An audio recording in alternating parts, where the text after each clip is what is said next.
मेरे सभी भाई बहनों को जय यीशु की। हम समाज में देखते हैं, हम दुनिया में देखते हैं, बहुत सारे लोग दुखी हैं। इंसान क्यों दुखी है? क्योंकि इंसान जैसे जैसे बड़ा हो जाता है, ईश्वर को भूल जाता है और ईश्वर से दूर चला जाता है। जैसे ही इंसान ईश्वर को भूल जाता है और दूर चला जाता है, उसके जीवन में दुख आता है।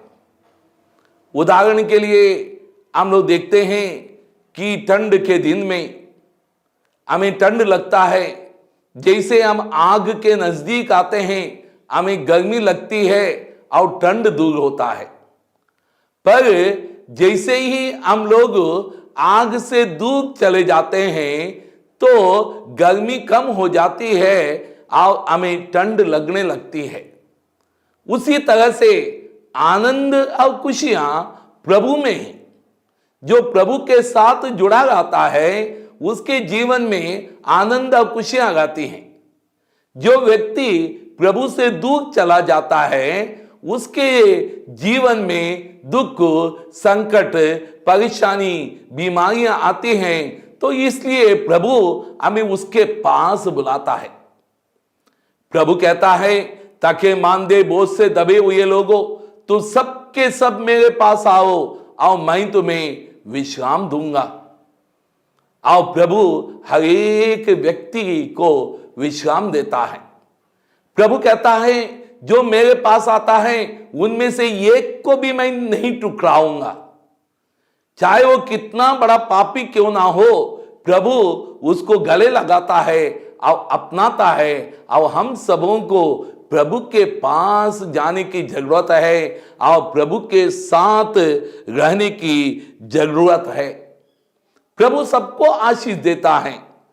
हम लोग उत्पत्ति ग्रंथ अध्याय 15 में पढ़ते हैं।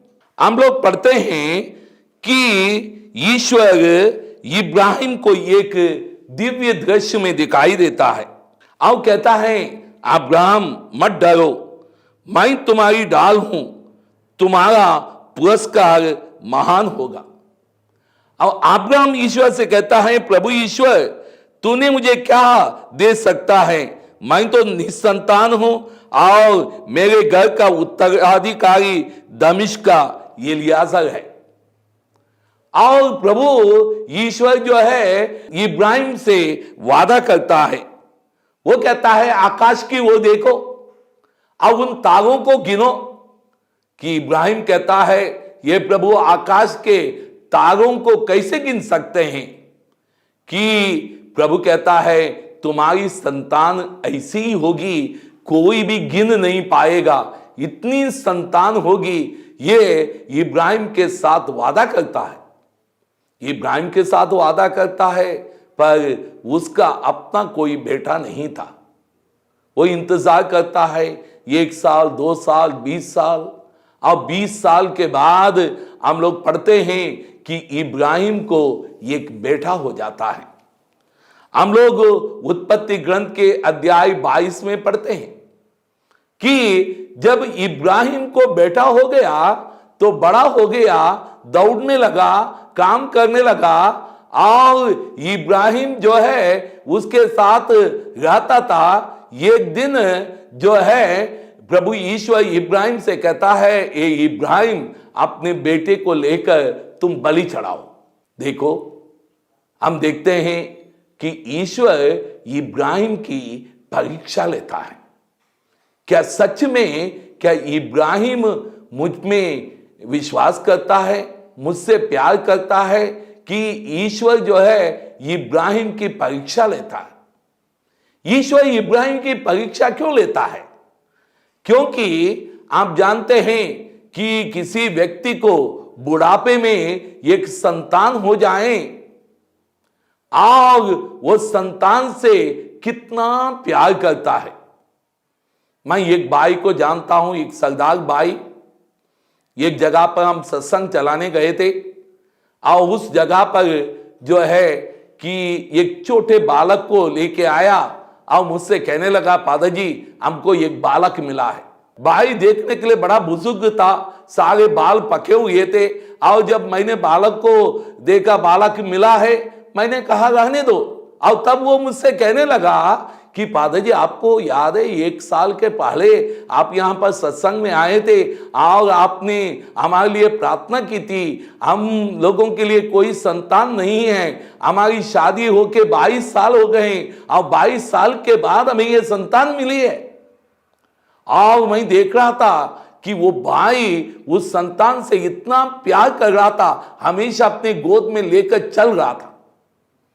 मेरे प्रिय भाइयों बहनों, किसी को कि बुढ़ापे में एक संतान मिले और जिसको संतान नहीं है उसको संतान मिले, वो कभी भी नहीं चाहेगा अपनी संतान अब से कभी भी अलग हो जाए। इब्राहिम को भी ऐसा ही था, वो इसहाक को एक घड़ी भी अपनी साथ से अलग नहीं होने दे रहा था। और जैसे ही इब्राहिम का बेटा बड़ा हो रहा था कि इब्राहिम पूरा समय अपने बेटे के साथ बिताने लगा। और उस समय प्रभु ने उसकी परीक्षा ली, कहीं ये इसके लिए इसका बेटा ही कहीं ईश्वर ना बन गया, कहीं ये अपने बेटे को ही पाला स्थान कहीं देके ना बैठा। और इसलिए प्रभु उनकी परीक्षा लेकर देखना चाहता है कि असली में इब्राहिम का ईश्वर कौन है, यह बेटा या असली में वो दाता जिसने इस बेटे को दिया।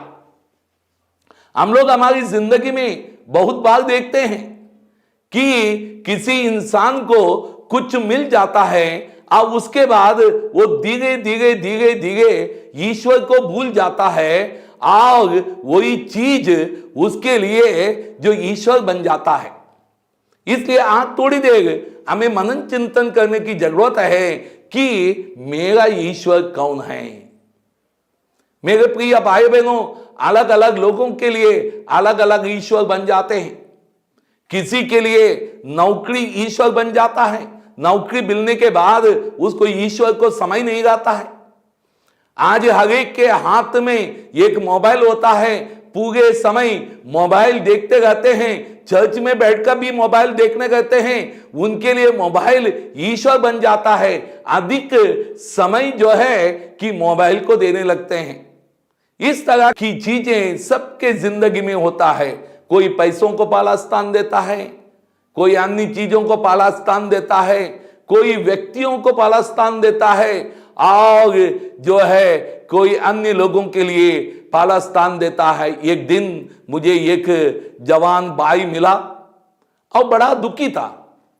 मैंने उस भाई से पूछा, बेटा आज बड़ा उदास क्यों हो? कि बोलने लगा, फादर जी आज फोन नहीं आया। मैंने बोला, किसका फोन नहीं आया? मेरे दोस्त का फोन नहीं आया। वो एक लड़की से प्यार करता था और सुबह जब भी वो उठता था सबसे पहले उसको उस लड़की का फोन आता था मुंह धोने के पहले। और आज उसको उस लड़की का फोन नहीं आया तो उदास है। हम में से कितने लोग सुबह सुबह उठकर मुंह धोने के बाद ईश्वर से प्रार्थना करते हैं और ईश्वर से प्रार्थना कहीं छूट जाती तो निराश होते हैं?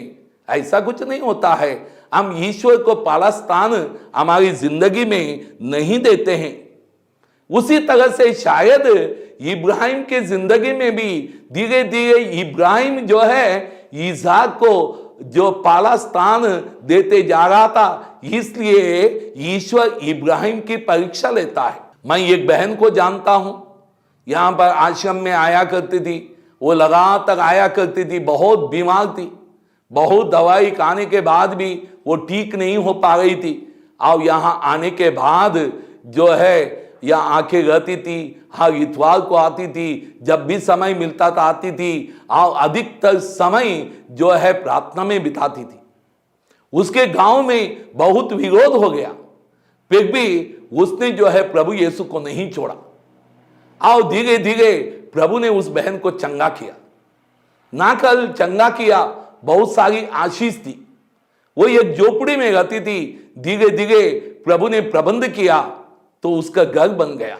और घर बनने के बाद उनके पास कमाने के लिए बहुत साधन नहीं था, दिहाड़ी में जाया करती थी। उन लोगों ने दीघे से एक भैंस खरीदा और भैंस खरीदने के बाद भैंस की देखभाल होनी है, भैंस को चारा डालना है और भैंस दूध देती थी, उसको बेचते थे और उनका घर चलता था। धीरे धीरे धीरे पहला स्थान वो जो भैंस और उस पैसों को देने लगे और कुछ समय के बाद जो उनके जीवन में फिर से दुख आया और एक दिन वो बहन आके रो रही थी, फादर जी मेरे जीवन में जो है कि बहुत दुख आया, परेशानी आई। तो मैंने बहन से पूछा, बहन आजकल आप प्रार्थना में दिखते नहीं हैं। तो मुझे बहन कहने लगी, फादर जी जो है कि हम तो बहुत प्रार्थना करते हैं। तो मैंने बहन को बैठाकर उसके मनन चिंतन कराया, उसका सबसे ज्यादा समय कहां पर जा रहा है, प्रार्थना में जा रहा है या इस कार्य में जा रहा है। तब पता चला, उस बहन भी समझने लगी कि हमने प्रार्थना कम की है, इसलिए मेरे जीवन में दुख आ रहा है। मेरे प्रिय भाइयों बहनों, हम अनेक बार प्रभु को समय कम देने लगते हैं और जिसके कारण हमारे जीवन में दुख आता है। हम पुराने नियम में सौल के बारे में देखते हैं। सौल जो है कि कीश वंश का व्यक्ति था, बहुत छोटा व्यक्ति था और प्रभु ने उसको राजा बना दिया। पर राजा बनाने के बाद क्या हुआ, वो प्रभु को ही भूल गया, वो प्रभु की आज्ञाओं ही भूल गया। वो अपने आप को समझने लगा मैं महान हूं। उसने, ईश्वर ने उसको बताया था अमेलियों के साथ जाकर लड़ाई करो, युद्ध करो, पर कुछ भी लेके मत आओ। वो वहां मोटे मोटे जो बेड़े देख के उसने वो अपने घर में लेके आया। अब वो कहने लगा मैंने तो ईश्वर को चढ़ाने के लिए आए, क्या ईश्वर बेड़े खाता है, वही तो मांगेंगे और बाद यही खाएंगे। तो मेरे प्रिय भाइयों बहनों कि धीरे धीरे हम ईश्वर को भूलने लगते हैं।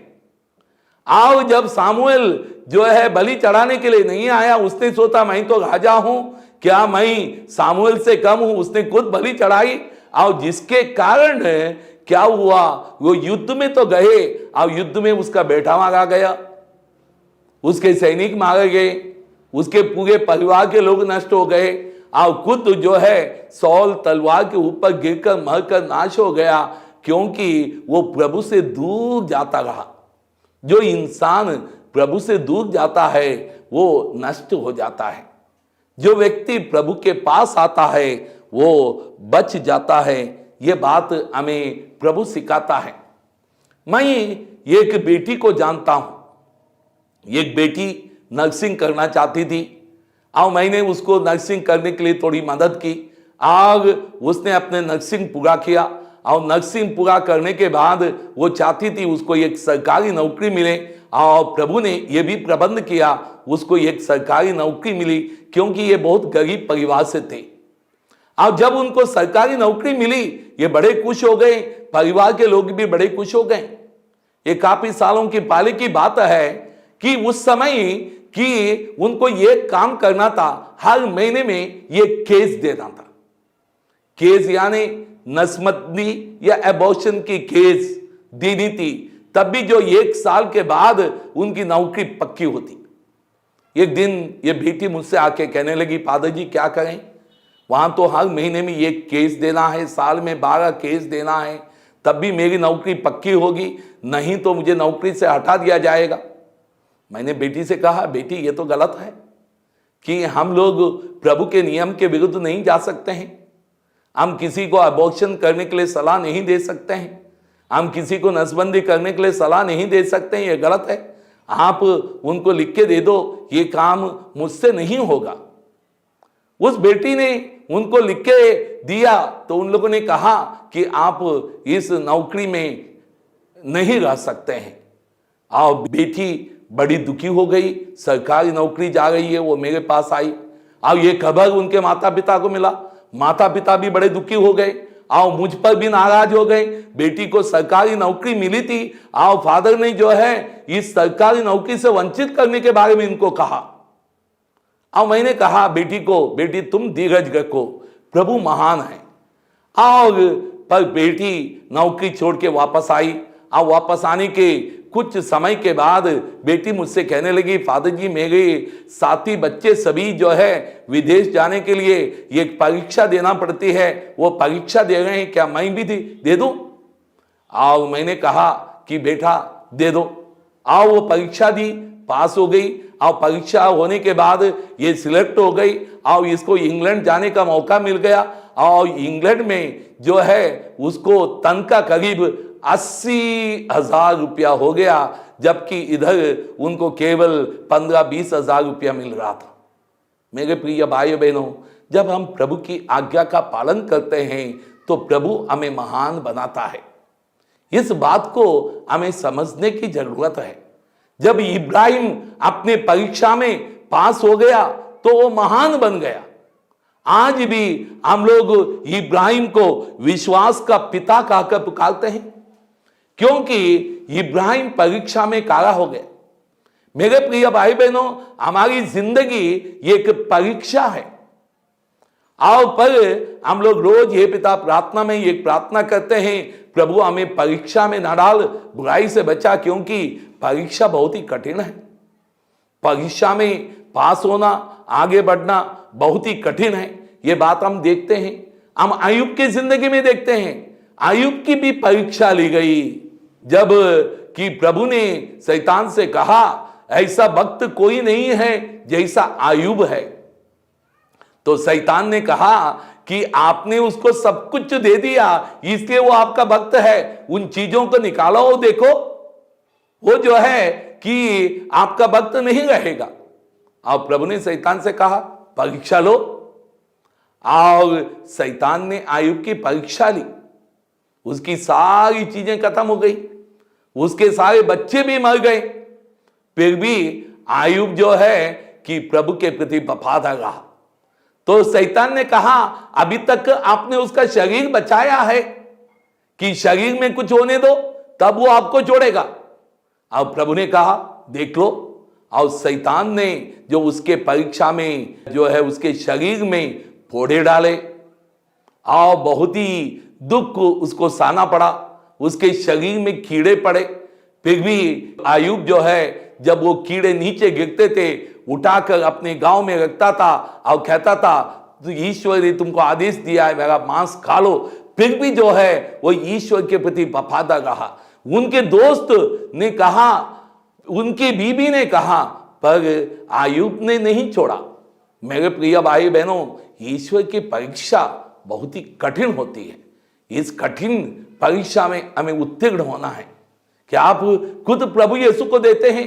प्रभु यीशु को उस क्रूस पर मरना पड़ा, पर प्रभु यीशु अंतिम क्षण तक वफादार रहा और क्रूस से कहने लगा, हे पिता, मैं मेरी आत्मा को तेरे हाथों में सौंप देता हूं। इसलिए वचन हमें कहता है, हमें अंत तक धीर बनकर रहना चाहिए। कुछ लोग तो अपनी जिंदगी में बहुत बड़े बड़े काम करते हैं, अच्छे अच्छे काम करते हैं, बस समस्या, दुख, कष्ट आते समय प्रभु को छोड़ते हैं। यह हमारी जीवन की एक परीक्षा है। हम लोगों को इस बातों में प्रभु को नहीं छोड़ना चाहिए। हमें प्रभु के प्रति वफादार रहना चाहिए, चाहे कितनी बड़ी भी समस्या आ जाए।